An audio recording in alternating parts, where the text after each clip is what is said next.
Bonsoir à tous, le face-à-face de la semaine, une heure de débat entre Manuel Valls et Éric Zemmour, l'ancien Premier ministre et l'éditorialiste. Voici quelques questions que nous nous poserons ensemble. Regardez le sommaire. Qu'est-ce que l'identité française? Peut-on la défendre sans être identitaire? La déchéance de nationalité proposée puis abandonnée par François Hollande est-elle irréalisable? Qu'est-ce que la gauche aujourd'hui? Peut-on rassembler ces deux gauches présentées par Manuel Valls comme irréconciliables? Et puis, qu'est-ce que faire de la politique aujourd'hui? C'est parti pour le face-à-face. Bonsoir Manuel Valls. Bonsoir Éric Zemmour. Alors Manuel Valls, vous avez été maire d'Évry, député de l'Essonne, ministre de l'Intérieur, Premier ministre. Vous êtes depuis bientôt 2 ans conseiller municipal à Barcelone et vous avez écrit plusieurs ouvrages. L'exigence, pouvoir, ou encore Pour en finir avec le vieux socialisme et enfin être de gauche. Barcelone, je retourne à la maison, un livre en espagnol. Et le dernier en date aux éditions Grasset, Pas une goutte de sang français, mais la France coule dans mes veines, phrase de Romain Gary. Et dans ce livre politico-personnel, on va dire, vous vous livrez sur votre amour pour la France, sur sa culture, sur vos erreurs, sur votre volonté d'être utile à la France.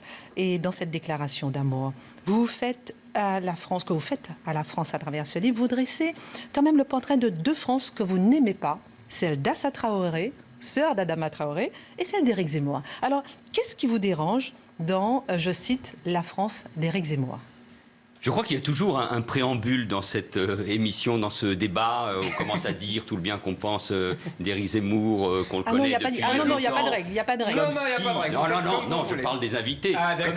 Comme si certains étaient gênés. Moi, je ne suis pas gêné. Je débat avec plaisir avec Éric Zemmour. C'est vrai que nous nous connaissons depuis longtemps. Nous ne sommes pas des amis, nous nous connaissons depuis longtemps parce que les années sont passées. Mais je vais lui parler, nous allons discuter, comme je le fais dans le livre, très directement. Parce que si c'est pour s'envoyer des compliments, là, lui ne le fera pas. Alors que je dis le contraire dans le livre, cela n'aurait aucun sens. Mais je vais le faire évidemment de manière polie et surtout de manière civilisée. Je dis dans le livre... d'abord mon amour pour la France, et on s'expliquera peut-être, parce que je considère que la France, on parlera de l'identité, c'est une histoire, une culture, une langue, des valeurs que nous partageons. Mais je dis aussi, alors c'est évidemment le sens de ce livre, la France que je n'aime pas. Et je consacre 4-5 pages à Éric Zemmour et autant à Assa Traoré. Je pense qu'ils ne sont pas contents tous les deux, mais enfin, ce n'est pas le sujet d'être éventuellement comparés. Et je considère que le discours, les idées qu'il défend sont dangereuses. Et qu'elles développent un esprit parfois de guerre civile, ce qui est souvent sa crainte d'ailleurs dans ces expressions. Que vous jouez, vous Éric Zemmour, sur les peurs. Et qu'il vous arrive de tenir aussi une forme de discours de haine. Et ça m'inquiète. Ça m'inquiète parce que vous êtes intelligent, ça m'inquiète parce que vous êtes cultivé, ça m'inquiète parce que vous avez un vrai succès, à la fois comme essayiste, et puis à travers vos émissions de télévision, parce que vous avez une influence et que vous êtes devenu le héros d'une partie de la droite extrême, en tout cas d'une partie de la droite intellectuelle qui se ressource aujourd'hui, déjà depuis quelques années, mais qui se ressource aussi à travers vous. Donc débattre avec vous directement est forcément utile. Et nous aurons l'occasion d'exprimer les désaccords. Alors pas surtout. J'ai lu Le Destin français il y a longtemps et je l'ai relu pour préparer ce débat. Et il y a une très belle introduction. Y compris, vous évoquez « La France coulait dans mes veines ». C'est aussi la phrase de Romain Gary que j'évoque. Et vous le faites, si j'ai bonne mémoire, en pleurant devant la Bérésina. Vous vous rappelez de la défaite de Napoléon.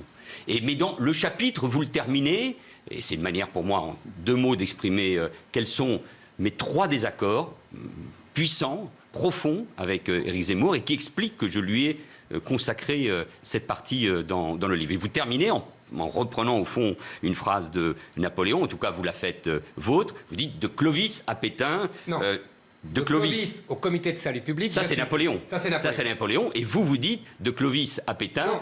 De Clovis à Pétain, j'assume tout. Enfin, vous assumez l'histoire comme un bloc. Et donc, il y a 3 raisons, même si l'histoire est complexe et que je n'apporte pas une critique globale sur le livre, ça n'aurait aucun sens. La première, c'est sur l'idée du bouclier et du glaive, c'est-à-dire de Pétain et de Gaulle, c'est-à-dire, je pense, une révision de l'histoire, c'est un débat, mais qui est mis au service, je crois, d'une volonté de s'attaquer à des fondements de la République. La deuxième raison, et c'est toujours dans ce que j'appelle une forme de révisionnisme historique, c'est le rôle que vous prêtez à Pétain concernant les Juifs français. Ça, c'est le premier bloc de désaccord. Le deuxième, d'un mot, là aussi, c'est, au fond, vous reprenez concernant l'immigration, la théorie du grand remplacement. Et le troisième, c'est que je vois derrière ça ce qu'on appelle le populisme en politique, c'est-à-dire, je crois, la destruction aujourd'hui des formes de la démocratie représentative. Et ça, ce sont, dans le livre, c'est pour ça que je les rappelle, les 3 désaccords fondamentaux que j'ai, poliment, de manière civilisée, mais très clairement, avec vous, Éric Zemmour. C'est tout à fait poli et courtois, et je serai, j'espère, aussi poli et courtois. En revanche... Si je me permets, déjà, merci de venir oser débattre. Parce que bien sûr. Il y a beaucoup de gens qui ne veulent pas venir débattre, donc effectivement, je vous en sais gré. Mais c'est vaste surtout. Donc vous avez fait une longue introduction. Je ne vous le reproche pas du tout parce que moi-même j'ai tendance à faire des longs développements. Mais du coup, ça va me demander, si vous permettez, de répondre. J'espère que je ne serai pas trop long. D'abord, la première chose, quand vous dites, et dans le livre, dans votre livre, vous mettez en gros dans le même sac que Assa Traoré, j'arrive pas, comment vous dire, j'arrive pas à vous prendre au sérieux. C'est-à-dire que j'hésite entre est-ce qu'il est dans une posture, est-ce qu'il est hypocrite, comment peut-il, lui, Manuel Valls, avec tout ce qu'il a dit, mettre dans le même sac celui qui défend la France et celle qui n'a de cesse que de vouloir la détruire. Il y a déjà là quelque chose qui ne va pas. Soit vous ne croyez pas à ce que vous dites et vous voulez simplement nous mettre dans le même sac pour essayer de vous faire bien voir par la gauche ou ce qu'il en reste. Et ça, vous savez, en gros, que c'est peine perdue. Vous avez vu, d'ailleurs, moi j'étais très frappé par la haine qui vous a été adressée généreusement, je dirais, dans la primaire du Parti Socialiste face à Benoît Hamon. Ça m'a beaucoup frappé. Moi, j'avais l'habitude pour moi et j'ai vu que je n'étais pas seul. Donc, si vous voulez, ça ne marchera pas. Votre truc ne marchera pas. Ou alors, vous y croyez, vous pensez vraiment, et vous reprenez là la thèse de vos amis, Bouvet, Clavreul, etc., du printemps républicain, de la tenaille identitaire, c'est-à-dire que vous pensez vraiment que la République est prise en tenaille entre les identitaires des coloniaux et les identitaires que j'appellerais moi français, et que vous appellerez peut-être blanc, ou que sais-je, on en parlera, en tout cas entre les deux identitaires, les deux identités, et là, c'est encore beaucoup plus grave, si vous voulez, que si vous étiez dans la posture et si vous étiez hypocrite. Pourquoi ? Et on va venir à votre interrogation sur Pétain. Parce que, en fait, vous referiez une erreur historique. C'est-à-dire que quand il y a le feu au lac, quand le pays est en danger, il n'y a plus à choisir. On ne peut pas refuser de choisir entre ceux qui attaquent le pays et ceux qui le défendent. Parce que sinon... Et c'est là le grand paradoxe, après ce que vous avez dit, vous referiez la même erreur que celle du maréchal Pétain, qui justement, à Vichy, refusait de choisir entre Londres et Berlin, refusait de choisir entre les résistants et les collabos, refusait de choisir, vous savez, c'est le mot de Charles Maurras, entre ceux qui disaient « ya », sous-entendu aux Allemands, et ceux qui disaient « yes », sous-entendu aux Anglais. Et ça serait assez paradoxal pour vous, qui avez toujours rêvé d'être Clémenceau, que de finir dans les habits du maréchal Pétain. Ça serait assez drôle, accordez-le-moi. Mais je pense que vous feriez cette même erreur. Et quand vous me dites que, puisque vous voyez, j'aborde le sujet, je ne vais pas me cacher derrière mon petit doigt pour cette histoire de maréchal Pétain, que vous expliquez que c'est notre fond de désaccord. L'un de nos fonds de désaccord. L'un des fonds de désaccord. Il y en a 3. Hein. Il y en a 3. Bon, donc je viens directement à ça. La thèse du glaive et du bouclier n'est pas une thèse, comment vous dire, anti-républicaine. Elle n'est pas du tout une thèse anti-patriotique. Elle est défendue, vous le savez, par des gens qui ont été des résistants proches du général de Gaulle. Ça part de là. Ensuite, elle est défendue dans un livre remarquable, que je vous invite à relire, que j'avais relu d'ailleurs pour écrire Le Destin français, qui est de Robert Aron. Donc c'est un livre qui n'est pas du tout pétainiste, contrairement à ce qu'on dit. on n'est pas obligé d'être d'accord avec Robert Paxton, vous voyez. La thèse du glaive et du bouclier, je ne dis pas qu'elle est théorisée. Alors, attention. c'est quoi cette thèse ? C'est simple. Si vous permettez. Bien sûr, Christine, c'est très simple. Certains disaient, à l'époque, pendant les années de guerre et après, le maréchal Pétain défendait les Français, puisqu'il était là à Vichy pour défendre les Français contre les Allemands qui avaient des exigences, donc il essayait de les protéger comme il pouvait, ça c'est le bouclier, et le général de Gaulle était celui qui représentait l'arme de la France, l'épée de la France, pour reprendre l'expression même du général de Gaulle. Il ajoutait « Dieu sait si elle est courte », et qui donc combattait. Et donc, il y avait Pétain qui protégeait les Français, tout en étant en mèche avec les Américains et les Anglais, parce que ça, on le dit jamais, mais vous le savez très bien. Il était de mèche avec l'ambassadeur américain, il était de mèche avec les Anglais. Et de Gaulle qui disait « Je suis la France combattante et je serai dans le camp des vainqueurs ». Une espèce de suprême habileté française. Et cette thèse-là, je pense qu'elle n'est pas conceptualisée comme ça. Je vous l'accorde volontiers, d'ailleurs je ne le défends pas comme ça. Mais je pense que ce n'est pas complètement stupide. Maintenant, pour les Juifs français, vous savez, moi, je m'en tiens aux chiffres. Il y a eu 90% des Juifs français qui n'ont pas été exterminés. J'estime que, bon, c'est qu'il y a eu quelque chose qui les protégeait. Et vous savez ce que je dis là ? Paxton le conteste, d'autres historiens français qui sont dans la veine de Paxton le contestent, mais il y a des grands historiens qui l'ont dit avant moi. Le Raoul Hilberg, spécialiste de l'histoire de l'antisémitisme, l'écrit. Léon Poliakov, spécialiste de l'histoire de l'antisémitisme, l'écrit. Donc vous voyez, on a le droit d'avoir une querelle historique. Et en plus, et je finis, Manuel Valls. Pourquoi j'ai fini vraiment. Valls. Pourquoi ? Parce qu'il faut que je vous explique quand même, parce que moi je suis honnête avec vous. Pourquoi j'ai exhumé cette histoire ? C'est pas spécialement parce que j'avais des tendresses pour le maréchal Pétain, pour la collaboration, loin de là. En plus, moi je devrais plutôt détester le maréchal Pétain, vu qu'il a supprimé le décret Crémieux qui avait fait de ma famille des Français. Donc vous voyez, je n'ai pas de tendresse particulière, mais je crois aux inconscients collectifs. Je crois à l'histoire. Et je pense que cette histoire de Pétain, cette culpabilité maximale, nous pourrit la vie et nous hante. Et nous empêche d'avoir un regard honnête, d'avoir un regard fier sur notre histoire. Et on abordera tout à l'heure les autres points. D'accord. Et c'est pour ça que j'ai repris et que j'ai paraphrasé la phrase de Napoléon, de Clovis au comité de salut public, j'assume tout.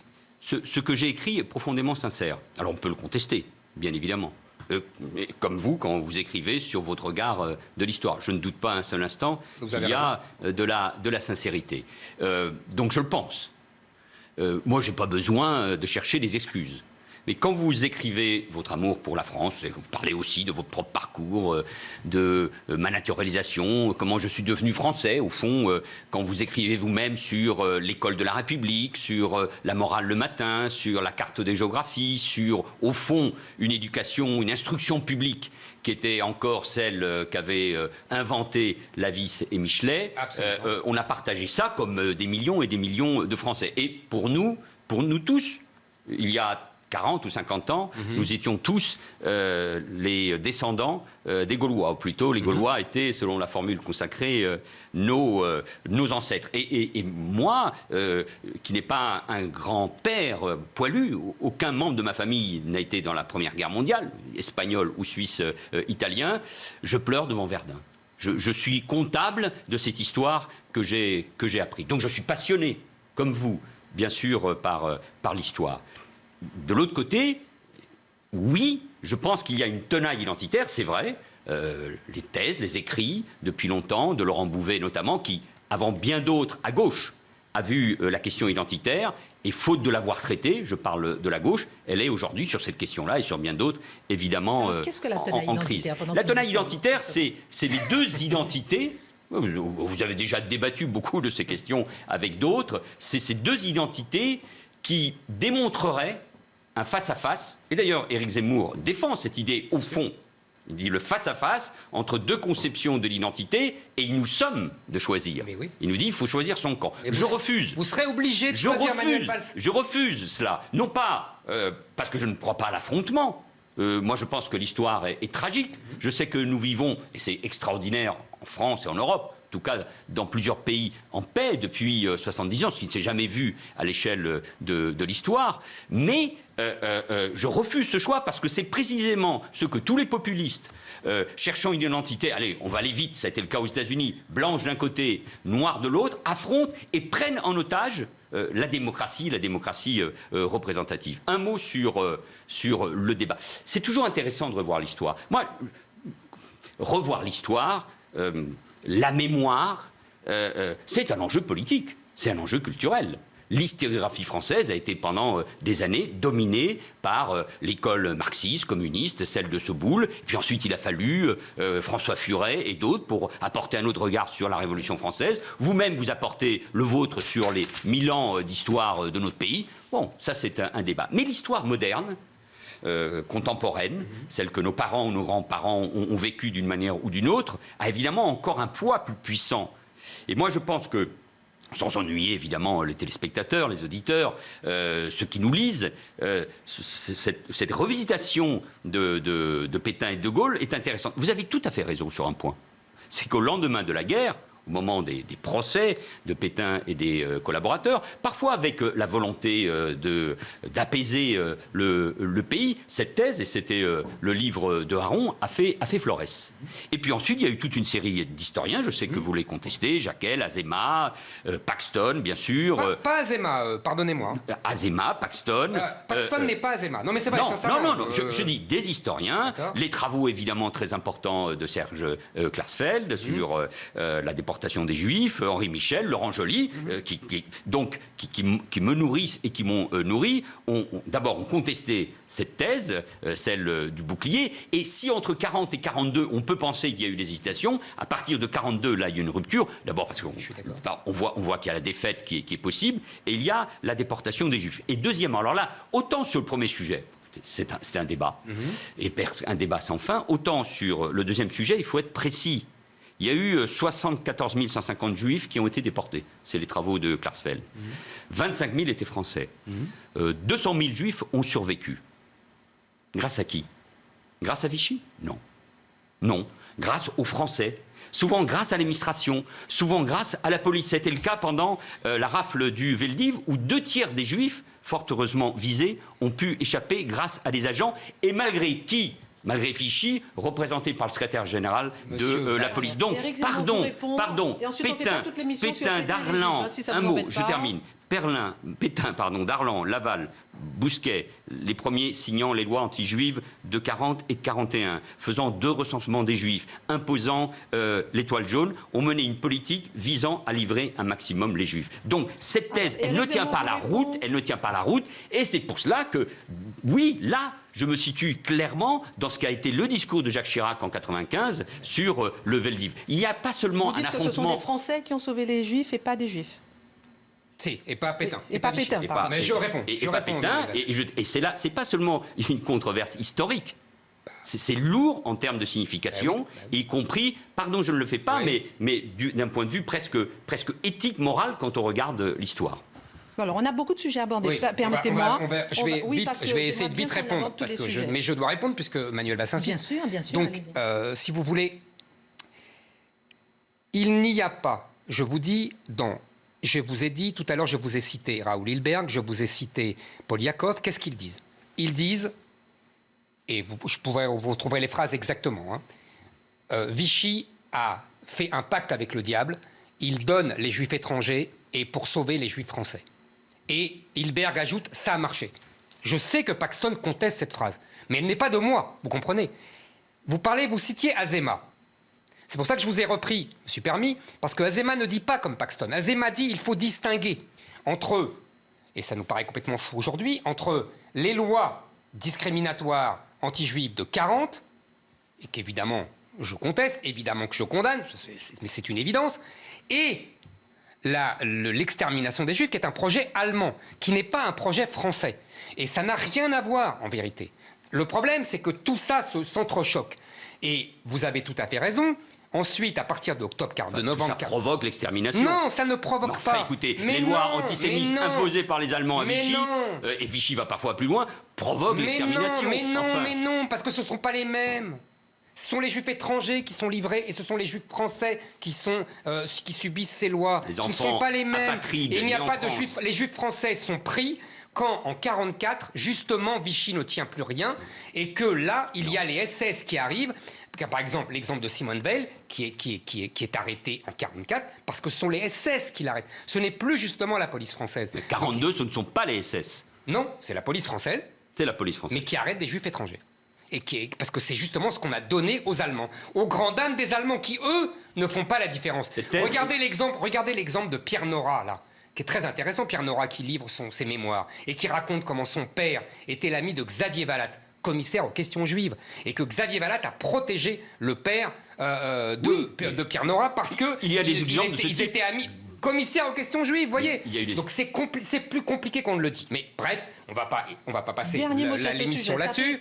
Maintenant, je voudrais revenir à la tenaille identitaire. La tenaille identitaire. Je vais vous relancer, si vous permettez. Pensez à votre réponse, mais je vais vous relancer tous les deux sur qu'est-ce que l'identité française et est-ce qu'on peut la défendre sans être identitaire. Très bien. Eh ben alors, c'est très bien. Alors, on va attaquer tout de suite votre question. C'est lié à la tenaille identitaire. Qu'est-ce que l'identité française? Ça va me permettre de répondre à ça. L'identité française, c'est quelque chose de complexe. Qu'est-ce que c'est? C'est un peuple qui a forgé ce pays, un territoire, des paysages, une culture, une langue, des mœurs. La fameuse civilité française, le fameux amour courtois au Moyen-Âge, qui est inventé par les Français, ce rapport particulier entre les hommes et les femmes. Vous voyez, tout cela, ça s'appelle la France. Une histoire, évidemment. On a, Manuel Valls et moi, lu Renan. On sait que Renan nous explique que c'est justement une histoire partagée, que c'est la volonté de la continuer. Et c'est là que vient la fameuse phrase de vouloir vivre ensemble, qui est complètement transformée aujourd'hui bêtement en un substantif, le vivre ensemble, qui ne veut rien dire, et qui a été galvaudé. Vous savez bien, comme moi, que Renan veut dire on veut vivre ensemble pour poursuivre l'histoire qu'on a commencée. Donc cette histoire millénaire. Tout ça, c'est l'identité française. Et cette identité française, c'est celle-là qu'il faut défendre. Ce n'est pas être identitaire, ou alors moi j'assume très bien d'être identitaire, de défendre cette identité française contre des gens qui veulent la détruire au nom d'une autre identité. Il y a, Monsieur Valls, il faut que vous acceptiez l'idée qui est celle d'Huntington, que nous vivons une guerre de civilisation. Vous savez, après la chute du mur, il y a eu deux thèses, vous les connaissez. Fukuyama qui disait « c'est la fin de l'histoire ». En vérité, il était beaucoup plus complexe que ça. Et il disait la démocratie libérale va devenir le modèle de tous les pays et de toute la planète. Et Huntington qui disait avec la fin du marxisme, avec la fin de la lutte des classes, le problème social va être transformé en une guerre de civilisation. Et en fait, c'est Huntington qui a eu raison. Donc, dans cette guerre de civilisation, il faut que vous choisissiez entre la civilisation française, et on définira qu'est-ce que la civilisation française, et une autre civilisation, d'autres civilisations qui veulent détruire et qui veulent remplacer la civilisation française. Si vous refusez ce combat, eh ben, je vous le dis, vous aurez un destin tragique. Ce qui m'importe, c'est que notre pays n'est pas un destin tragique. Et je suis inquiet de ces fractures et de ces délitements. Et c'est toujours intéressant de partir de l'histoire. Et c'est pour ça, mais je ne reviens pas, je pense que c'est plus qu'une faute politique, c'est une faute morale, encore une fois, de tenter de réhabiliter Pétain. Mais il n'y a aucune réhabilitation, je m'en moque complètement. Je veux réhabiliter l'histoire de France. Pardon, parce que précisément, c'est mis au service, et nous en parlerons, je pense, au fond, d'une critique puissante, une critique radicale qui a toujours existé, en tout cas depuis le XIXe siècle, contre les fondements même de la République. Et en tentant une forme... Pardon, en tentant de réhabiliter Pétain, je pense que derrière cela, il y a une forme de réhabilitation de tout ce discours, de toute cette action, de tous ces écrits contre la République. Je viens à la question de l'identité. L'identité, oui, il y a une identité française. Il y a une identité, nous l'avons dit, c'est une histoire, une culture, ce sont des apports, parce qu'il y a ce savoir-vivre français, il y a aussi l'apport de la Renaissance italienne, la France s'est ouverte parce que les cours européennes, les artistes venaient d'un peu partout, ils influençaient, Voltaire influençait aussi la Russie, les cours de Prusse, d'Autriche, de Russie étaient influencés par nos grands philosophes. Et puis il y a, non pas une rupture, parce que moi je crois à une forme de continuité, nous n'allons pas reprendre les mots de Marbloch, mais ils sont toujours justes, au fond. On est français ou n'est pas français, celui qui ne s'émeut pas quand on parle du sacre de Reims ou qui ne pleure pas au moment de la fête de la Fédération. Mais il y a un changement, c'est-à-dire que je pense qu'à partir de 1789, pas seulement, je ne veux pas être caricatural, mais la France, à travers la Déclaration universelle des droits de l'homme, à travers la Révolution française, Napoléon poursuivra d'une certaine manière ce cheminement par le monde. Mais l'histoire, elle n'est pas figée. Cette identité, c'est les paysages, c'est une histoire, c'est une langue. Par exemple, le français n'était pas partagé par tout le monde en France. C'était la langue, bien sûr, mais il y avait des patois, etc. Et la Troisième République, l'école, l'unifie, et une grande partie d'ailleurs du pays se réunifie dans le sang des tranchées de la guerre 14, parce que Bretons, Provençaux, Picards, Alsaciens se retrouvent ensemble dans ces tranchées, dans des conditions épouvantables, mais pour défendre la patrie. Donc il y a cette... Mais elle n'est pas figée. Elle n'est pas figée, elle évolue. Moi, je pense que l'histoire, elle peut être tragique. Je pense que, en général, l'Occident, et plus particulièrement la gauche, n'a pas su tirer, je le dis dans le livre, les leçons de la chute du mur de Berlin, des conséquences de la globalisation économique et numérique, le surgissement du djihadisme et de l'islam politique, notamment, ça avait commencé avant le 11 septembre 2001, parce qu'il explose dans tous les sens du terme à la face du monde, puisque c'est la grande puissance militaire et économique qui est attaquée en son cœur, à New York et à Washington, par Al-Qaïda. Donc on n'a pas pris conscience qu'en effet, nous étions face à une confrontation d'idées, un choc de civilisation. Mais attendez, c'est quoi le choc de civilisation? Il est contre ce que nous sommes, contre la démocratie, la civilisation. C'est quoi la civilisation française et européenne? C'est l'alliance incroyable de la démocratie libérale ou représentative, avec un État social, bien évidemment une économie de marché qui vont de pair, même s'il faut des réformes, même s'il faut des changements, une culture, le respect de l'autre, le respect de l'humain, la possibilité de croire ou ne pas croire. C'est tout cela. Et allons sur un autre terrain. Notre civilisation, à travers ses paysages et ses monuments, c'est évidemment la culture chrétienne.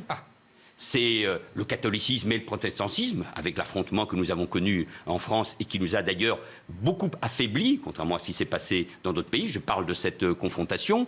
C'est aussi l'âme qu'apporte le judaïsme. C'est pour ça que, au moment des événements de Charlie Hebdo et de l'hypercachère des attentats, j'avais dit que la France, sans les Juifs de France ou sans les Français juifs, n'était plus la France.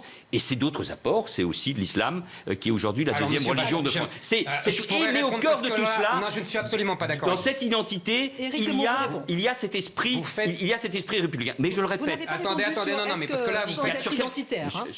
Il y a quelque chose. Il faut lui laisser un petit peu la parole. D'un mot, oui, il a beaucoup parlé. D'un mot, je refuse, encore une fois, cette tenaille. C'est-à-dire que ça rappelle, c'est assez drôle de la part d'Éric Zemmour, ça rappelle au fond un peu, moi j'ai à peine connu ça, les communistes qui expliquaient aux autres, à ceux qui critiquaient l'Union soviétique, vous faites le jeu des capitalistes. C'est exactement ce que les uns et les autres nous expliquent. Vous critiquez Zemmour, on fait le jeu des autres. Non, ça c'est pas possible. On vous entend, Éric Zemmour. Pardon. Non, mais parce que c'est important, vous avez dit beaucoup de choses, donc j'aimerais bien répondre. D'abord, vous nous dites, vous essayez de définir l'identité française et vous rajoutez des sauces. On a l'impression. Oui, non, mais vous rajoutez des sauces. Moi, j'aimerais qu'on aille à l'essentiel. Il y a toujours des apports, il y a toujours des influences. Vous avez tout à fait raison. La France a eu des influences italiennes, etc. Je suis tout à fait d'accord avec vous et réciproque. Nous deux. Mais bien sûr, mais vous avez bien avant. Mais bien sûr, Lully, quand il arrive à Paris, etc. Les peintres italiens, etc. Mais, vous oubliez un mais, Monsieur Valls, et il est fondamental. On se réappropriait toutes les influences. C'est-à-dire qu'on refrancisait toutes les influences. Vous savez que Louis XIV a refusé les plus grands sculpteurs italiens parce qu'ils étaient trop italiens, parce qu'il fallait qu'il y ait un art français, le fameux néoclassique. Il y a un génie français. Et c'est pour ça que la phrase d'Emmanuel Macron, il n'y a pas de culture française, était absolument scandaleuse. Il faut arrêter de dire que la France subit des influences. Oui, elle subit des influences, mais elle les retraite, elle les retravaille en fonction de son génie propre. Deuxièmement, quand vous dites « elle évolue », non, Monsieur Valls. C'est parce que là, vous utilisez les mots de nos adversaires. Vous utilisez les mots des gens qui veulent détruire la culture française. Si, parce que c'est trop facile. C'est pas qu'elle évolue, elle doit rester dans son génie. Parce que, vous comprenez, Qu'est-ce que c'est la culture française? Vous nous dites, alors il y a les catholiques, il y a les protestants, il y a les juifs, les musulmans, etc., les Lumières, la République. Vous faites un gloubi-glouba comme ça, là, toute l'histoire de France. Non, moi je vais vous dire. Ce sont des étapes. Moi je vais vous dire, c'est simple, il y a 2 phrases qui sont hyper simples et qui disent tout. La phrase de Paul Valéry, j'appelle Europe toute terre qui a été christianisée, romanisée et qui a subi la discipline grecque.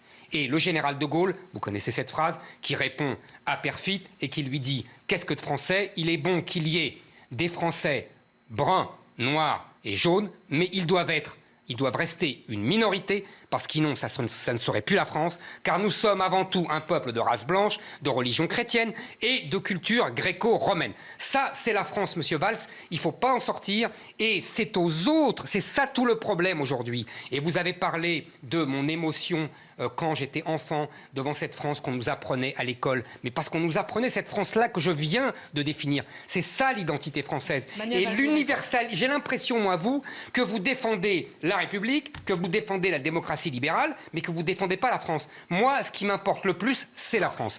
Et c'est très bien de défendre la République, c'est très bien de défendre la démocratie libérale, mais l'important, c'est la France. Il peut y avoir d'autres républiques. Il peut y avoir des républiques islamiques. Il peut y avoir des républiques de n'importe quoi. L'important, c'est la République française. Et c'est ça qui m'importe, monsieur Valls. Vous ne me prendrez pas à ce jeu et sur ce terrain-là, et surtout pas en défensive, parce que précisément, mon itinéraire, mon parcours, ce que je rappelle dans son livre. Ouais, on va en parler. Mon rapport à la France. Ouais. C'est un rapport construit parce que je pense que la France, je vais le répéter, c'est une histoire, une culture, une langue, une géographie et une communauté de valeurs. Elle n'est pas figée. Mais quelle valeur, monsieur Valls, a évolué. Pardon de vous. Même la République a évolué. Pardon. Et c'est ce qui fait de vous, on peut dire, quelqu'un qui a une vision figée de l'histoire. On est à mi-chemin, il reste une demi-heure. On peut considérer même, on aurait dit ça, c'est pas un terme qui à l'époque était forcément négatif, réactionnaire. Et moi je mets effectivement dans cette histoire-là la République, parce que son caractère universel, ses valeurs, et pardon, la démocratie. Moi je me battrais jusqu'au... Donc le général de Gaulle avait une vision figée de la France. Jusqu'à la dernière goutte de sang, précisément, celle qui coule dans mes veines, pour la France et pour la démocratie. Et le général de Gaulle, avec sa culture, ses lectures, Maurras, la Première Guerre mondiale, mais c'est la grande différence d'ailleurs avec Pétain en 1940. C'est le choix qu'il fait. Et de Gaulle, qu'est-ce qu'il fait? Qu'est-ce qu'il fait de Gaulle par deux fois Monsieur Valls, il restaure et la République et la démocratie. Mais arrêtez avec cette comparaison avec Pétain. Pétain était considéré comme un général républicain avant-guerre. Pétain était protégé par Blum. Mais je vais vous dire... Arrêtez avec ça. Mais n'arrêtez pas. Et le général de Gaulle était maurassien au départ. C'est beaucoup plus complexe que ça. Arrêtez avec ça. Si vous me prenez sur ce terrain, je vous rappellerai un exemple. On va pas passer l'heure. Parce que là, vous êtes tout le temps... Moi, je vous dis, vous n'avez pas répondu. Éric Zemmour, Piquet, m'interrompt. Alors, je vais vous prendre un exemple. Des généraux républicains, il y en a eu beaucoup. Je vais vous en citer un qui n'est pas dans notre pays. Qui n'est pas dans notre pays. Le général Franco était un général qu'on croyait républicain. Tous les maréchaux de 14 étaient monarchistes. Oui, mais la République, elle s'est imposée doucement. Soyez... Arrêtez avec ça. D'abord, je n'arrête... Pardon, parce que je vais vous dire... Je n'arrêterai pas. Parce que j'arriverai pas à m'arrêter sur ce sujet. Je n'arrêterai pas sur ce sujet-là. Vous n'y arriverez pas. Manuel Valls, si vous permettez, j'ai l'impression, dites-moi, que vous n'avez pas envie de répondre à mes questions. Comment pouvez-vous dire ça? Alors, répondez à mes questions, parce que je veux bien qu'on puisse parler de Vichy, c'est intéressant. Non, je vous ai parlé de la tenaille identitaire, je crois que je l'ai défini. Oui, mais poursuivons, parce que chacun a donné son avis, on est d'accord. Avec un grand plaisir, je réponds à vos questions. Non, parce qu'en plus, on a beaucoup de sujets. Je pense je vais demander de dépasser déjà de 5 minutes, parce qu'on a beaucoup de sujets.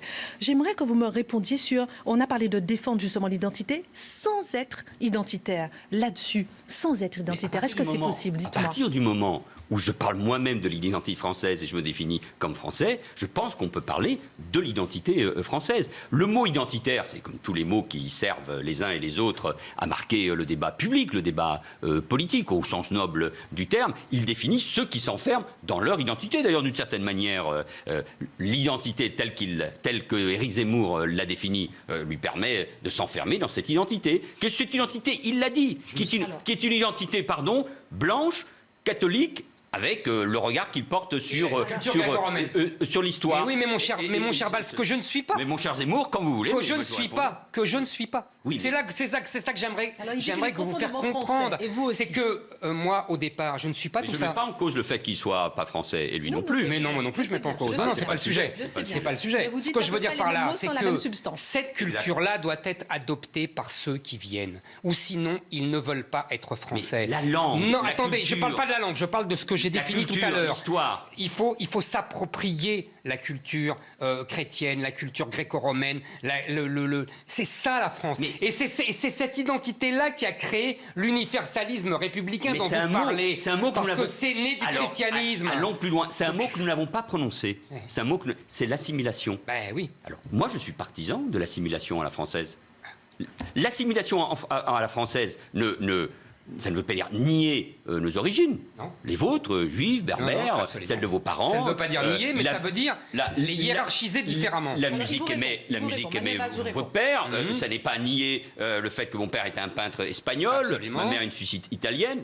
C'est culture. Mais c'est l'appropriation de cette histoire. Et la hiérarchisation, monsieur Valls. Par l'école. Pardonnez-moi. Par l'école. Et c'est la possibilité, mais c'est le grand apport. Et pardon d'insister, vous allez lever les yeux au ciel une nouvelle fois. C'est l'apport de la République dans cette histoire.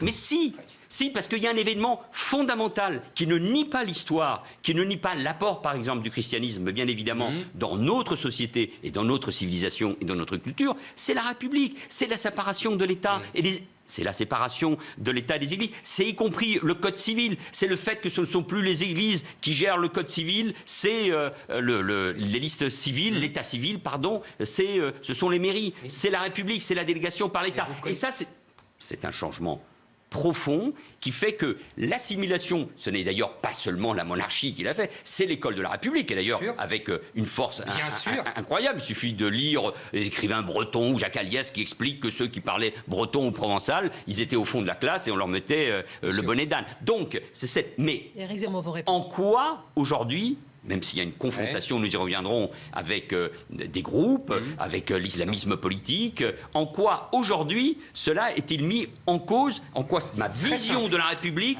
et de l'identité telle que je la défends est mise en cause. Je ne le crois pas.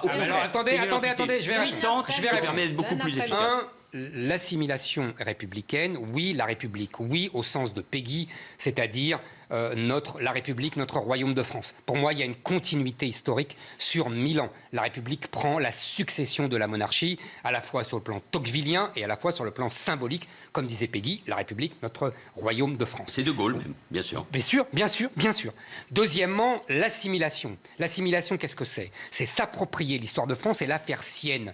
Même lorsque on a été, dans le passé, dans ses ancêtres, des adversaires de la France. C'est ça que j'essaye d'expliquer, c'est-à-dire qu'il faut s'approprier l'histoire de France, et c'est pour ça que j'ai repris la fameuse phrase que vous m'avez reprochée au début de Clovis au comité de salut public, j'assume tout, c'est parce qu'il faut assumer toute l'histoire de France, même contre ses propres ancêtres, en vérité. C'est ça, l'assimilation. Et c'est ça qui n'est plus fait. Et deuxièmement, vous-même, vous avez eu un parcours très particulier. Je vous rappelle qu'il y a quelques années, vous étiez à Barcelone et vous expliquiez que vous aviez retrouvé votre enfance, vos origines, votre vrai pays, votre famille, et que vous disiez que, en fait, c'était une déclaration d'amour à l'Espagne, à la Catalogne, à Barcelone, que vous aviez retrouvé vos odeurs d'enfance et patati et patata. Et on avait l'impression vraiment que vous aviez complètement oublié la France, que vous aviez donné raison, si vous voulez, à la fameuse phrase de Barès sur la terre et les morts, que vous aviez renoué avec le sang sur le sol. Si, monsieur Valls, c'est ça l'impression qu'ont eu les Français. Et ça, j'avoue qu'ils étaient sidérés, et moi le premier. Et enfin, quand vous dites il n'y a pas de changement, mais il y a un changement énorme, et vous avez été un des responsables avec tous vos amis socialistes, c'est qu'il y a eu dans les années 80 le renoncement à l'assimilation. Je vous rappelle que la création d'SOS Racisme, qu'est-ce que c'est ? C'est justement le renoncement à l'assimilation. C'est qu'on prône après un terme qui ne veut rien dire et qui s'appelle l'intégration. Je vous rappelle, je revois toujours cette interview de votre ami Harlem Désir en 1985 dans Libération, qui dit exactement, jusqu'à présent c'était l'assimilation ou le départ, et nous allons changer cela. Donc c'est ça le problème. Et on a développé, vous parlez de la République, j'essaye de vous montrer montrer que la République, elle a tout été. La République, elle a tiré sur les ouvriers. La République, elle a été conservatrice. La République, elle a été sociale. La République, elle a même, si vous voulez, depuis les années 80, défendu l'autre avec un grand A et défendu l'étranger contre la patrie française. Et c'est cette République-là dont vous êtes l'héritier aujourd'hui. Et c'est pour ça qu'aujourd'hui, on est perdu. Et c'est pour ça qu'aujourd'hui, dans cette pseudo-république anti-française que les socialistes ont inventée dans les années 80, l'islam s'est logé et a pu grandir. Alors, donc en fait, c'est vous le responsable de tout ça. Vous, quand je dis vous, collectivement, évidemment, vous avez compris. Manuel Valls. Je ne reviendrai pas sur les questions, je le fais d'ailleurs dans le livre, je vous réponds d'un mot, mais je ne vous réponds même pas à vous directement, même si je le fais évidemment avec beaucoup de courtoisie, mais aux Français. Les Français ont pu être surpris de mon départ. Je le sais bien. J'écoute, vous savez. Je me doute. Moi, je revenais régulièrement à Paris ou à Évry pour voir ma mère, mes enfants, mes amis, parce que je donnais aussi des interviews dans la presse, parce que j'avais parfois des conférences. Mais j'ai dû m'éloigner.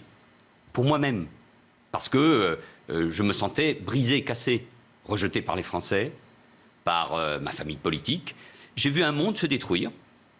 Cela a peut-être pu vous faire plaisir à l'époque, c'est-à-dire la destruction du Parti socialiste.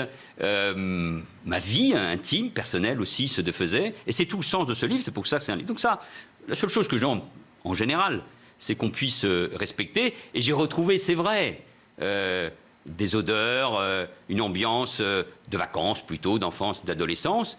Mais ce qui est extraordinaire de ce que j'ai vécu, c'est que quand vous êtes dehors, quand vous prenez du recul, pas besoin de partir à l'étranger, vous vous rendez compte en quoi vous êtes français. Ça, c'est sûr. Grâce à ma famille, grâce à l'école de la République, grâce aussi à l'engagement politique. Et moi, je me sens profondément français. Et si j'ai envie de revenir dans le débat politique, pas le débat d'idées, je ne suis candidat à rien, c'est précisément parce que je sens les dangers. Ensuite, je pense que dans les années 80, je l'explique dans le livre, j'avais moi entre 18 et 28 ans. C'est là où on se construit, comme vous. C'est peut-être là qu'on s'est croisés pour la première fois. J'ai vu des choses se désagréger. Alors, 40 ans après, c'est facile d'en faire le procès. Mais je pense qu'il y a un moment clé pour la France et pour la gauche. C'est 1989. C'est 1989, c'est l'affaire du voile, de Creil, des filles qui refusent d'ôter leur voile pour entrer dans leur collège. Et à ce moment-là, une partie de la gauche se désagrège. Et moi, à l'intérieur, d'ailleurs, du cabinet Rocard, je suis un jeune conseiller, je n'ai aucune influence, aucun pouvoir, mais avec d'autres, d'ailleurs, nous contestons les choix qui sont faits à ce moment-là par Michel Rocard et par Lionel Jospin. Et je me retrouve, et je le cite, dans cette tribune, signée par Elisabeth Badinter, Elisabeth de Fontenay, Alain Finkielkraut, Jacques Julliard. Il y a là aussi, dans mon panthéon, des personnes qui représentent, comme d'autres d'ailleurs, ce qu'est ma gauche, parce que moi, je suis un républicain de gauche, et c'est ainsi que je me définis. Mais il y a deux gauches. Au moins, mais comme il y a plusieurs droites, je crois. Mais d'une certaine manière, cette crise qu'il y a, ce que nous avons dit tout à l'heure, sur le monde qui change avec la chute du mur de Berlin, la globalisation économique, le surgissement des identités, des chocs tels qu'ils ont pu être définis. Ça peut être des chocs de civilisation, de société, de religion, y compris au sein même d'ailleurs de l'islam. Mais là, je pense que commence... C'est un des débats que nous allons aborder aussi, une désagrégation, pas seulement de la gauche, parce que son histoire est liée aussi, pas elle seule, de la République. Et d'ailleurs, la droite au pouvoir, elle-même, ne traite pas non plus ces questions. Donc on se retrouve aujourd'hui face à des difficultés majeures pour le pays, en termes d'unité, et c'est pour ça que je crois à la remobilisation républicaine, elle doit se faire, mais que le chemin, Éric Zemmour, à prendre, ça c'est le grand débat. Il est entre différentes voies. Il n'est pas dans cette tenaille que vous nous invitez, nous sommez de choisir. Il est dans une voie, dans un rassemblement beaucoup plus puissant, dans une coalition qui n'est pas seulement politique, mais qui est culturelle et sociale, qui met la République et la laïcité au cœur, mais toujours avec une générosité. Au fond, ce que je vous reproche, Éric Zemmour, je reproche intellectuellement, politiquement, parfois sévèrement, c'est que vous avez une vision extrêmement pessimiste dans la capacité de la France et des Français à sublimer les grands défis. Moi, je pense que la France a les ressources pour se faire. Éric Zemmour va vous répondre. Je voudrais juste vous relancer sur la gauche, où vous dites en fait que pour vous, la désagrégation de la gauche, on va dire, elle a commencé en 89 avec l'affaire du voile. C'est d'ailleurs tout à fait extraordinaire parce qu'en 89, vous avez différents événements, mais vous en avez au moins deux. Pas en 83 avec l'austérité économique ? Ça, c'est un autre débat. Oui, c'est un autre débat. C'est un autre débat. Parce que j'aimerais bien répondre, parce que là, on prend du temps. Là. Pardon, mais en 89, il y a deux événements. Ça ne va pas du tout, là. Il y a deux événements qui ne sont pas de même nature. Il y a évidemment la chute du mur de Berlin qui entraîne le bloc soviétique. Et du coup, la social-démocratie se retrouve sans son adversaire. Je vais vous dire quelque chose. Et le deuxième, c'est le débat sur le voile qui ouvre toutes les fractures qu'on trouvera, y compris à l'époque avec SOS Racisme. Je suis pas après. Parce que SOS Racisme changera avec Malek Bouti. Je vais vous dire, monsieur Valls, je suis 1000 fois d'accord avec vous. Ça m'inquiète. Les gens non, uniquement sur le choix de la date. Je vais vous dire, vous avez eu la gentillesse de citer mon livre Destin français. Dans un précédent livre, Le suicide français, je faisais des dates comme ça pour remonter des années 70 à aujourd'hui. Et j'avais choisi 3 dates pour 89, ce qui était exceptionnel. J'avais choisi la chute du mur de Berlin, j'avais choisi le bicentenaire de la Révolution française et j'avais choisi le voile de Creil dans le suicide français. Il y a une quatrième date qui n'est pas dans ce livre mais qui est ailleurs, mais qui est Tiananmen, ce qui explique beaucoup de ce qui se passe. Absolument. Alors, et je disais exactement, parce que moi, ça a été un basculement pour moi. Là, j'ai compris une chose, que c'était fini, qu'il y avait un basculement, que l'islam était devenu, depuis 1979, une force révolutionnaire qui allait, une force révolutionnaire très puissante, et qu'il y avait une volonté chez une partie de l'islam en France de refuser l'assimilation. Et c'est pour ça que je vous dis, vous avez été les apprentis sorciers de ce phénomène-là. Vous, les socialistes, vous, avec SOS Racisme. C'est vous qui leur avez permis ça, et il faut assumer les choses. Et ça continue, vous avez continué après. Parce que le problème, je ne cesse de le dire ici, c'est, à la limite, on a un problème avec l'islam, parce que l'islam est une religion essentiellement politique. Et donc il n'a pas fait le chemin vers le dépouillement qu'a fait le christianisme entre la spiritualité et la gestion de la cité et le politique. Et donc c'est une religion éminemment politique. Et c'est comme ça, c'est ça notre problème aujourd'hui. Et c'est leur problème à eux d'ailleurs, d'abord. Mais il y a autre chose, c'est qu'il y a d'abord le nombre. C'est-à-dire que si il y avait 30 000 musulmans, je dis ça par référence aux 30 000 juifs sous Napoléon. S'il y avait 30 000 musulmans, on ne s'embêterait pas avec le Coran et les hadiths. Il n'y aurait pas de problème. Le problème vient d'abord du nombre. Évidemment, vous connaissez la fameuse phrase d'Engels, à partir d'un certain nombre, la quantité devient une qualité. Et vous avez, vous les socialistes, participé à cette explosion du nombre. Vous-même, en tant que ministre de l'Intérieur, qu'est-ce que la première chose que vous avez faite? C'est d'avoir augmenté le nombre de naturalisations que Nicolas Sarkozy avait réduit, vaille que vaille, à 50 000. Vous l'avez monté à plus de 100 000. Vous, encore une fois, ministre de l'Intérieur, qu'est-ce que vous faites ensuite? Vous faites une circulaire au préfet pour qu'il permette de régulariser en masse et en douce en plus. La circulaire Valls. Mais la circulaire Valls, je vous le fais pas dire. Je vous le fais pas dire. Et donc, à chaque fois, vous avez aggravé la situation. Et donc maintenant, aujourd'hui, vous venez la bouche en cœur en nous disant il y a un problème, il y a un affrontement, etc. Mais vous avez favorisé les adversaires que vous prétendez combattre. À la fois idéologiquement, je l'ai dit, avec SOS Racisme, et en même temps démographiquement avec vos mesures, vous, et évidemment avant tous les socialistes, etc. Je rappelle simplement que tout a commencé en 1981, quand la gauche a annulé l'accord signé entre M. Raymond Barre, Premier ministre, et le gouvernement algérien, qui avait accepté de reprendre des centaines de milliers d'Algériens. En général, dans les débats, vous dites que tout a commencé avec le regroupement familial, c'est-à-dire avant. Mais je suis d'accord. Le regroupement familial, Valéry Giscard d'Estaing a reconnu lui-même que c'était la plus grave erreur de son septennat. Prenons le sujet, mais rapidement. Moi, je ne suis pas un fondateur d'SOS Racisme, mais SOS Racisme a évolué. SOS Racisme a été créé dans des conditions de montée du Front National. Ouais. Le reproche qui lui a été fait d'ailleurs par les organisations traditionnelles, c'est d'avoir été utilisé par le pouvoir et par François Mitterrand, mais a trouvé d'ailleurs des modes de mobilisation qui n'existaient pas à l'époque, à travers les... Le showbiz.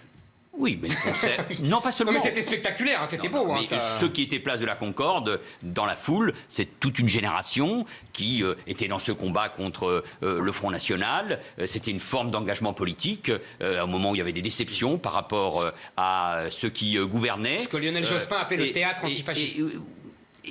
Oui, mais ça a été sans doute utile, notamment en 88, et ça a été utile à beaucoup de militants. Et SOS Racisme a évolué aussi, d'ailleurs, notamment sous la présidence de Malek Bouti, dont l'engagement républicain et laïque n'est contesté par personne. Mais c'est tout. Deuxièmement, j'ai beaucoup de questions. Mais sur toutes ces questions d'immigration, qui sont d'une très grande complexité, parce qu'elles sont liées à la fois au monde, à notre passé colonial, elles sont liées tout simplement à l'économie, sont à la demande des entreprises. C'est un sujet qui est dans le débat politique, mais il ne suffit pas de décrire. Parce qu'au fond, vous, pour le moment, vous ne faites pas de politique, vous décrivez, c'est plus facile, mais chacun est dans son rôle. Et pour ce qui me concerne, j'ai eu à gouverner. 2 mots. D'abord, sur la question de l'islam. Et je réponds bien sûr sur la circulaire. J'ai regardé un sondage d'ailleurs très étonnant, parce que les Français interrogés par Ipsos, et ça a été fait dans d'autres pays, je crois qu'il y a 2 ou 3 ans, estimaient que 31% de la population de l'Hexagone est musulmane, contre aujourd'hui à peu près 7,5% en réalité. En disant ça, parce qu'au fond, c'est l'intelligence d'Éric Zemmour, si je puis me permettre, une part d'ailleurs de sa perversité intellectuelle, Diable. Comme beaucoup, non, c'est de partir de sujets qui préoccupent les Français, qui ont des bases de réalité, c'est-à-dire la question de l'immigration, comme dans beaucoup de pays, c'est qu'est-ce qui se passe au sein de l'islam. Mais moi, j'étais l'un des premiers responsables politiques à gauche à dire que là, nous avions un défi considérable. Mais ensuite, évidemment, pour développer d'autres thèses. Moi, je crois que l'islam, les musulmans de France ou les Français de culture musulmane doivent respecter totalement les lois de la République, qu'on ne doit permettre aucune forme, puisque c'est le mot qui a fait Flores, séparatisme, et encore moins d'influence étrangère,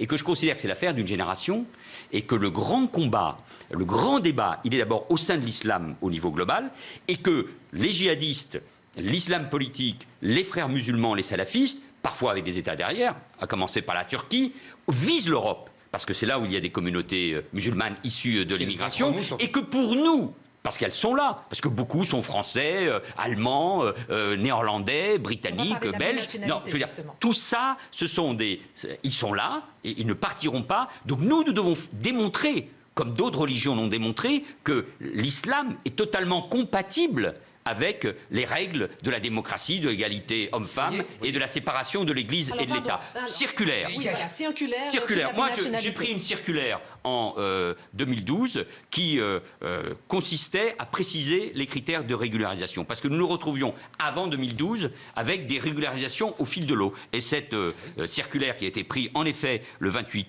novembre 2012 a abouti à la régularisation sous forme d'admission exceptionnelle au séjour de 12 000 personnes supplémentaires en 2013, en prenant notamment des critères qui concernaient les enfants, les familles et la durée de séjour, parce que sinon on se retrouvait avec des situations familiales qui étaient totalement insupportables. Ça a été ça le sens de cette circulaire. Et quand vous regardez d'ailleurs, parce que c'est toujours... Je ne nie pas qu'il y ait des problématiques d'immigration en France et en Europe. Il suffit aujourd'hui d'aller aux Canaries pour voir que nous assistons à un nouveau Lampedusa. C'est-à-dire, mais quand on regarde les chiffres eux-mêmes, quand on regarde les chiffres, il y a...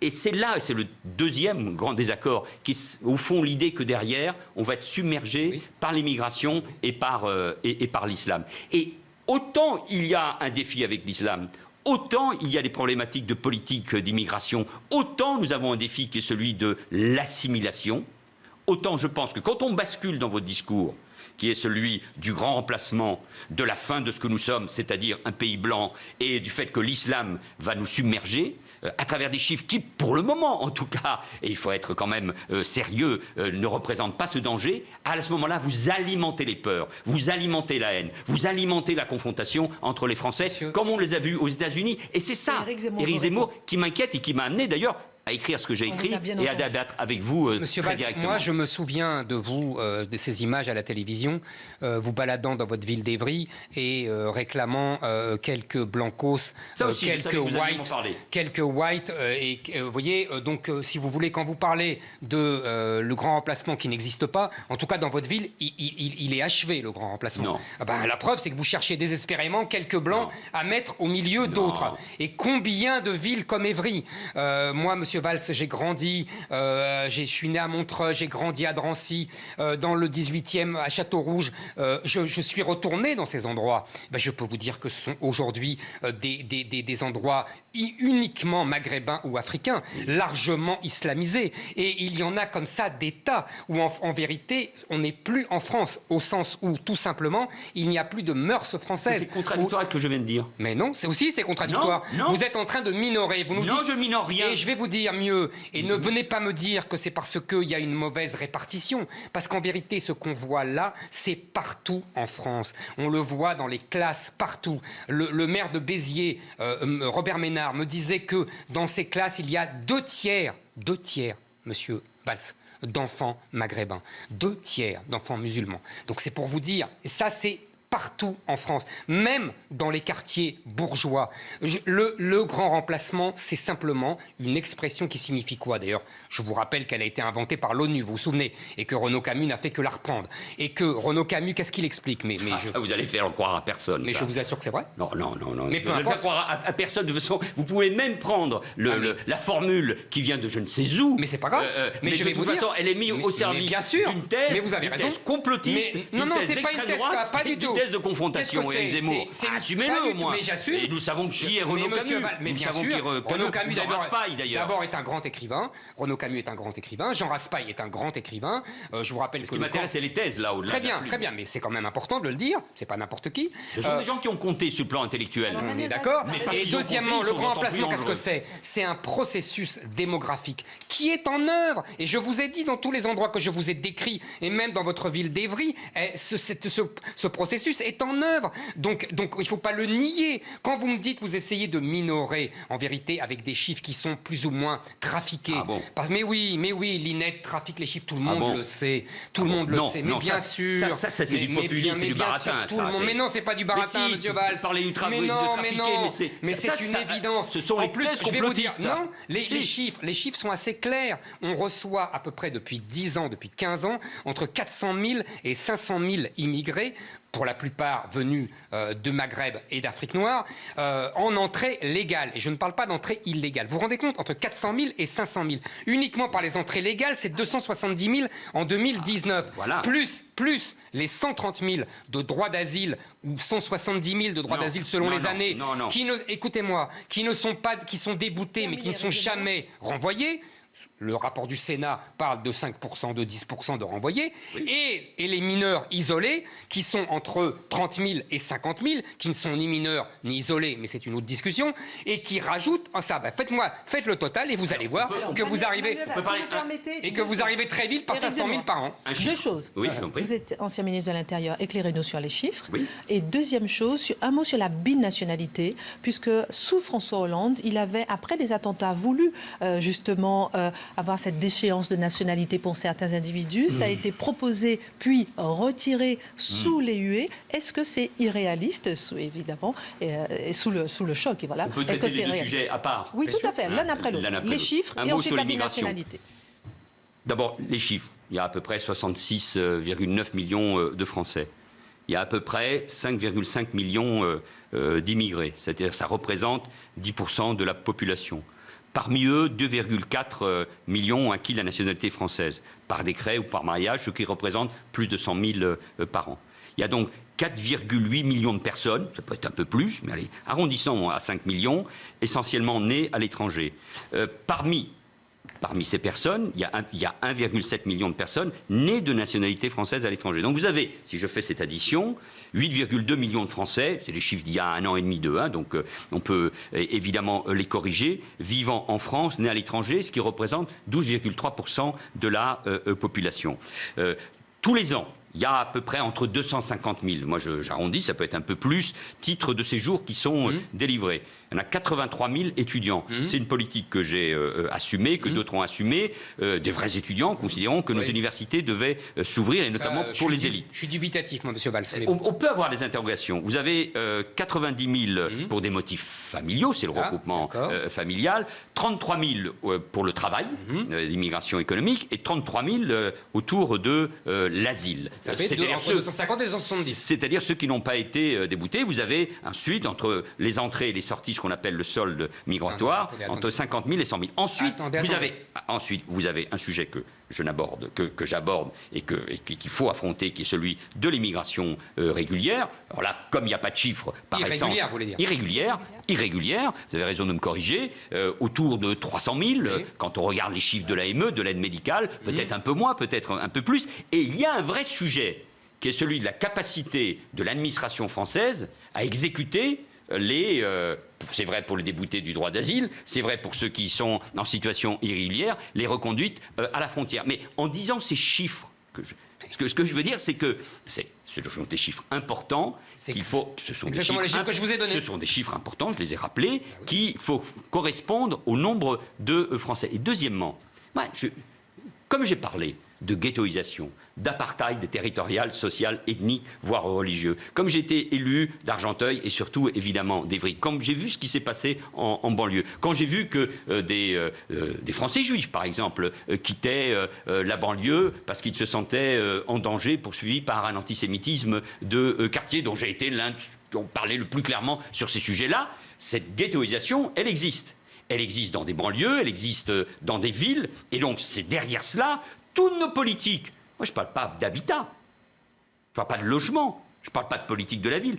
Ce sont toutes nos politiques de peuplement. Mais ces politiques de peuplement, on les fait sur quelle base? On les fait sur des principes. On ne les fait pas en les utilisant en permanence pour l'affrontement. Parce qu'il y a une réalité qu'il faut traiter. Pas uniquement l'exposer. Non, mais vous avez raison, il faut la traiter. Il faut la traiter, mais seulement vous ne l'avez jamais traitée, vous et vos amis socialistes, et la droite non plus, je vous l'accorde volontiers, parce qu'il y a effectivement une politique qui serait justement de couper tout ce que vous avez dit, c'est-à-dire de suspendre le regroupement familial, d'arrêter l'arrivée d'étudiants, qu'ils soient vrais ou faux, parce qu'il y en a beaucoup aussi qui sont là pour toucher des allocations familiales, suspendre les allocations familiales aux étrangers, suspendre toute la redistribution sociale qui est de solidarité aux étrangers, la limiter aux Français, expulser tous les délinquants étrangers, parce que nous avons à peu près, sur 60 000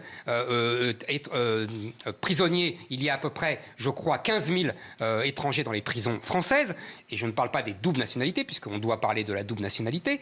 Donc il y a une politique alternative, il y a une politique différente qui n'a jamais été mise en œuvre depuis 30 ans, et parce qu'elle ne traite pas la question du nombre, qui est, je vous le répète, essentiel. Vous avez beau minorer vos chiffres, je vous rappelle que les chiffres d'immigration que vous m'avez donnés, c'est exactement ceux que je vous ai donnés. Simplement, moi, j'ai fait les additions. Précisément à la question. Oui, moi, simplement, j'ai fait les additions que vous n'osez pas faire. De l'intérieur, elle pensait que j'étais plus crédible. Mais vous êtes très crédible puisque vous avez donné. Mais moi, je vous reconnais votre crédibilité puisque vous avez donné les mêmes chiffres que moi. Simplement, moi, je fais les additions que vous ne faites pas. C'est tout. Que vous n'osez pas faire. Non, Éric Zemmour, moi, je suis toujours prêt à un débat sur la question de l'immigration. Sur les flux migratoires, qui est un débat à la fois français et européen. Ça m'intéresse de vous répondiez à ces propositions qu'il cite souvent, justement. Non, mais qu'il cite souvent sur le plateau. Alors, est-ce que c'est réalisable, Manuel Valls? Est-ce que c'est réalisable? Est-ce que c'est possible? J'étais en train de commencer comme cela. Alors, dites-nous tout. C'est-à-dire qu'on peut avoir un débat sur les politiques migratoires, en sachant d'où viennent ces flux de migration, qu'ils soient des flux légaux ou illégaux. Chacun les connaît, la guerre, le réchauffement climatique, la faim, les problèmes de santé. Les peuples sont en mouvement. D'ailleurs, les plus grandes migrations pour le moment sont par exemple entre le sud et le sud, en Afrique. Les camps de réfugiés les plus importants sont au Nigeria ou en Ouganda. Mais il y a évidemment une pression migratoire qu'on voit notamment en Méditerranée et avec des drames tout à fait épouvantables, parce qu'on parle de femmes et d'hommes et d'enfants. Si, on place d'abord ce sujet. Deuxièmement, une autre chose est d'utiliser ce débat pour nous expliquer que nous allons perdre ce que nous sommes, c'est-à-dire notre identité blanche et catholique. Troisièmement, moi je suis prêt à tout débat, et notamment qui vise à restreindre les politiques migratoires, mais avec une question fondamentale: de quel type d'immigration avons-nous besoin ? De quel type d'immigration ? Est-ce que nous avons besoin d'avoir, par exemple, des étudiants et de former des étudiants parce que c'est le rôle de la France ? Alors faisons en sorte qu'on reçoive des étudiants. Faisons en sorte qu'on reçoive des étudiants dans des grandes filières de qualité, comme nous-mêmes, nous envoyons des jeunes Français dans des universités un peu partout dans le monde. Est-ce qu'on doit ouvrir un débat sur le regroupement familial ? Oui, je le pense. C'est un sujet compliqué, y compris d'un point de vue juridique, constitutionnel, européen, humain. Mais c'est un débat qu'on peut parfaitement avoir. Troisièmement, de quel type, les chiffres de ce point de vue-là sont évidemment moins importants, d'immigration en matière d'économie.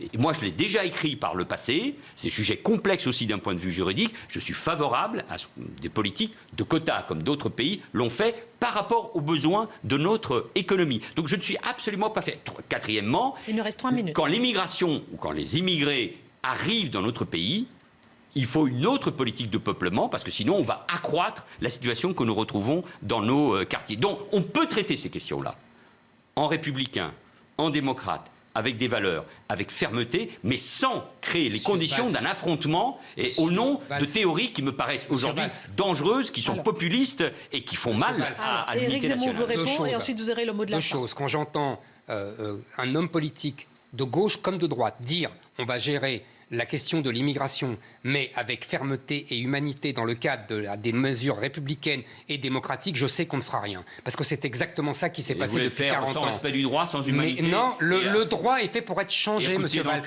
Non, monsieur Valls. Ce que je veux dire, c'est que le droit, aujourd'hui, nous empêche de faire quoi que ce soit. Monsieur Schuttel, l'ancien secrétaire général du Conseil constitutionnel, a écrit des pages remarquables dans le Figaro là-dessus. Aujourd'hui, on ne peut rien faire. Donc il faut modifier le droit. Il faut absolument, impérativement, modifier le droit de façon radicale. Mais de façon radicale, il faut renverser la table. Parce que vous essayez de donner une teneur modeste, modéré, rationnel, à quelque chose qui est en vérité apocalyptique. Oui, monsieur Valls, la France est en danger et il y a un danger de mort du pays parce que ce que vous disiez, c'est pas l'Afrique est en mouvement, c'est pas parce qu'il y a la guerre, parce qu'il y a la faim, etc. Non, parce qu'il y a la démographie. Parce que tout simplement, on est passé de 100 millions d'Africains en 1900 à on aura 2 milliards, en 2050. Oui, donc voilà, c'est tout, c'est le seul sujet. Et donc effectivement, je pense que la France est en danger de mort et qu'il y a, oui, c'est pas pour susciter une quelconque haine, etc. Je ne hais personne. Je dis simplement c'est important de le dire, hein. Mais je ne hais personne. Absolument. Je dis simplement qu'aujourd'hui, nous avons un débat dramatique qu'on n'a pas abordé et qui est terrible. C'est qu'au sein de la gauche aujourd'hui, les gens, on a le retour de la race. On a fini. On a le retour de la race dans le débat public. Non, pas du tout. C'est pas moi. Pas du tout. Moi, pas du tout, monsieur Valls. Pas du tout. C'est pour ça que vous nourrissez. Et le retour de la race, il est lié par la gauche. Il vient par la gauche. Et justement parce que nous avons une explosion démographique qui nous submerge. Et donc oui, la France est en danger de mort aujourd'hui si l'on ne fait rien, si l'on ne renverse pas complètement la table. Zemmour, on vous a entendu. Merci pour ce dernier mot. Manuel Valls, vous avez le dernier mot. L'explosion démographique est un sujet majeur. Et c'est pour ça que seule une stratégie commune de l'Europe avec l'Afrique permettra de régler ces problèmes-là. Mais il y a des projets, il y a des sujets, écoutez-moi, il y a des sujets concrets, difficiles, y compris sur la frontière mexicaine aujourd'hui. Mais c'est pas par les mots, c'est pas en agitant ces mots, les confrontations que nous y arriverons. C'est tout simplement en traitant ces questions-là. Et c'est la grande différence entre vous et nous. Alors juste avant de terminer, en 1942, c'est bien Vichy qui a organisé le rafle du Veldiv contre les Juifs français. La police française. Contre les Juifs étrangers, Christine. Contre les Juifs, la police française. Oui, et les Juifs étrangers.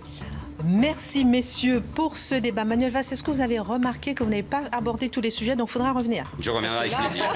Voilà, on a fait plus d'1 heure. Merci beaucoup pour votre présence. Merci Éric Zemmour. Fin de cette émission.